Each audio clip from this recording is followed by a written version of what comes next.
नमस्कार, मैं राहुल राणा। इस वक्त देश की सबसे बड़ी ज्वलंत मुद्दे हैं, एक राम मंदिर में चढ़ावा का चोरी होना, वहीं नीट छात्रों का पेपर लीक होना। इसी पर हम बात करेंगे। कांग्रेस के हमारे वरिष्ठ नेता हैं। देश में शुचिता और नैतिकता का पतन क्या राजनीति का किस आधार पर और किस गर्त में जा रहा है, इस पर सीधी बात। नमस्कार, आप देख रहे हैं मैं मुजफ्फरपुर हूँ। नमस्कार, मैं राहुल राणा। इस वक्त देश की सबसे बड़ी ज्वलंत मुद्दे हैं, एक राम मंदिर में चढ़ावा का चोरी होना, वहीं नीट छात्रों का पेपर लीक होना। इसी पर हम बात करेंगे। कांग्रेस के हमारे वरिष्ठ नेता हैं। देश में शुचिता और नैतिकता का पतन क्या राजनीति का किस आधार पर और किस गर्त में जा रहा है, इस पर सीधी बात कि क्या कुछ कहेंगे। जिस तरह से राजनीतिक हालात है, उस पर क्या कहेंगे। देखिए, आज नैतिकता और शिष्टता की बात तो मत ही करें, क्योंकि नैतिकता और शिष्टता नाम की कोई चीज नहीं रह गई है। आज लोग अंधी दुनिया में दौड़ रहे हैं, स्वार्थ की अंधी दुनिया में दौड़ रहे हैं।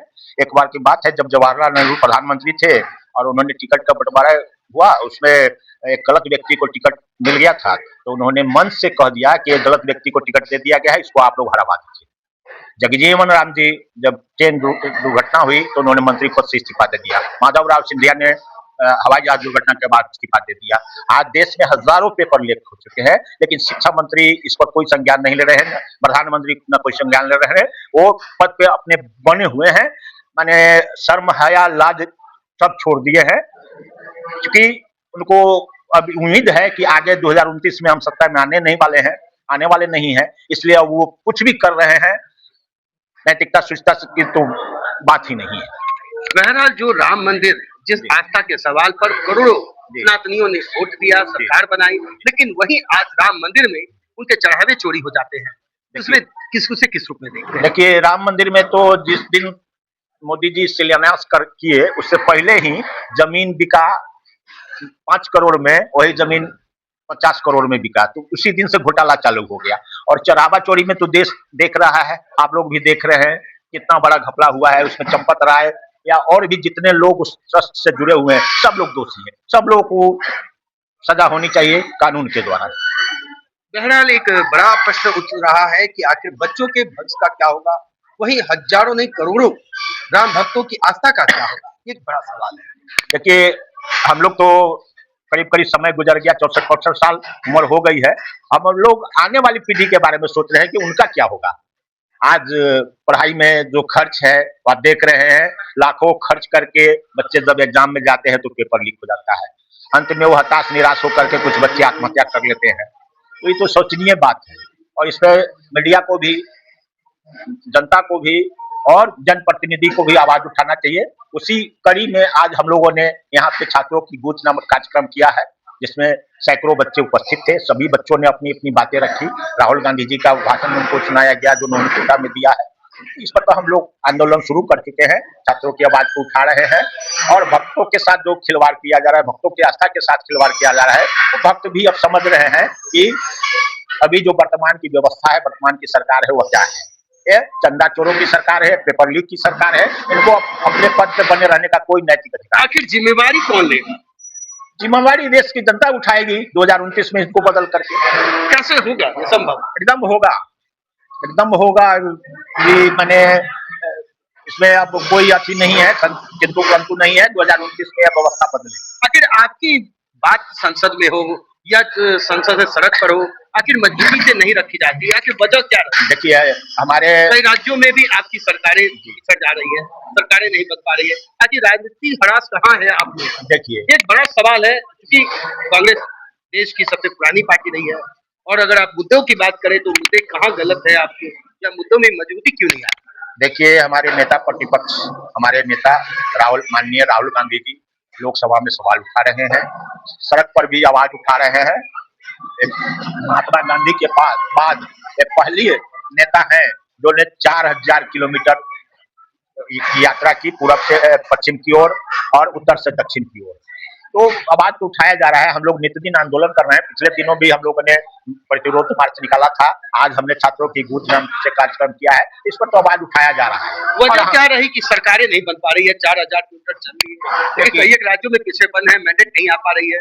कभी आपने सोचा है कि आखिर मुद्दे कौन से हैं जो सरकार की गले की हड्डी नहीं बन पा रही है। लिहाजा देश की दुर्दशा और दशा दोनों आपके सामने है। देखिए, अभी वर्तमान व्यवस्था जो है साम दाम दंड भेद के अनुसार चल रहा है। माने हर कुकर्म किया जा रहा है सत्ता पाने के लिए।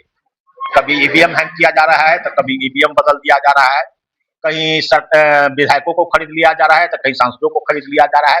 पैसे के बल पे सरकार अपनी व्यवस्था बना रही है, उसमें वाकई हम लोग पिछड़ रहे हैं। उसके मुकाबले में हम उतना नहीं कर पा रहे हैं क्योंकि हमारे जो नेता हैं वो शुद्ध स्पष्ट गांधीवादी विचारधारा को लेकर चल रहे हैं, इसलिए हम लोग पिछड़ रहे हैं। आखिर देश में एक और दूसरी समीकरण दिखती है, खासकर जो भी मौजूदा सरकार पार्टियां हैं, देश में दो भाग बढ़ जाती है। जब भी चुनाव आते हैं, कभी धर्म में बढ़ जाते हैं, कभी जात में बढ़ जाते हैं। अब क्या इसकी क्या रणनीति होगी जो आगामी आप जो समय देख रहे हैं, इसको परिप्रेक्ष्य में देश कहाँ जाएगा? देखिए, हमारी पार्टी लगातार मुद्दों पे बात करती है, चाहे चुनाव हो, चाहे सदन हो, चाहे सड़क हो। लेकिन वर्तमान जो व्यवस्था है, वर्तमान जो सरकार है, सिर्फ राम, अयोध्या, भारत, पाकिस्तान, चीन, इसी पर चुनाव जीतती आ रही है। कभी मंगलसूत्र ले जाएंगे तो कभी भैंस खोल के ले जाएंगे, इसी पर चुनाव जीत के आ जाती है।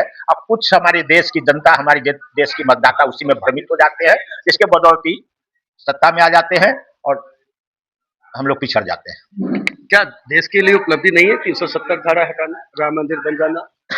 देखिए, बात है 370 की बात है, राम मंदिर का ताला तो हमने खुलवाया, मूर्ति तब आपने तो कहा मुक्ति है, मूर्ति रखा गया, पूजा पाठ शुरू हुआ, वहां पे स्वर्गीय राजीव गांधी जी ने शिलान्यास किया, बाद में मोदी जी ने उसी शिलान्यास को किया है। ठीक है, एक मुद्दा था जो हल हो गया, आज वो मुद्दा नहीं रहा, तब मथुरा का मुद्दा उठाया जा रहा है। तो बीजेपी तो हमेशा धर्म की राजनीति करती है, हम लोग धर्म की राजनीति नहीं करते, हम लोग मुद्दों पर बात करते हैं, बेरोजगारी पर बात करते हैं, महंगाई पर बात करते हैं, देश के साथ जो ज्वलंत समस्या है उस पर बात करते हैं। लिहाजा बिहार की अब बात करें, बिहार के सियासत में जिस तरह से एक युवा जो समाज के लिए आवाज उठाता था, आपने पूरा मीडिया में जग जाहिर है, भरत तिवारी, सवाल मेरा है कि क्या सरकारें क्या बंदूक ले कर कोई समाज के लिए बात उठाए और इनकाउंटर से पहले अगर वो अपना आत्मसमर्पण कर दे, तो क्या आत्मसमर्पण करने के बाद उसकी हत्या हो जाना या इनकाउंटर हो जाना उचित है? देखिए, हमने पूरा वीडियो देखा है और जो वीडियो देखा है एकदम ओरिजिनल वीडियो है। उसमें दिख रहा है कि भरत तिवारी ने अपना आर्म्स रख दिया था, उसके बाद उसको पास बुला के घेर के उसको गोली से मार दिया गया। यह सरासर अन्याय की बात है, इस पर आवाज उठनी चाहिए और हम लोग आवाज उठा भी रहे हैं और उन पुलिस वालों को फांसी की सजा होनी चाहिए और यह कतई रूप से स्वीकार्य नहीं। देश निर्णायक रूपों में जिस तरह से बहुत सारे मुद्दे हैं, देश देख रहा है, आखिर आने वाला भविष्य कैसे सुरक्षित होगा, देश का और युवाओं का एक बड़ा सवाल है। देखते रहे, मैं मुजफ्फरपुर के स्टेज पर, तब तक राहुल राणा साथ लगातार बने। धन्यवाद।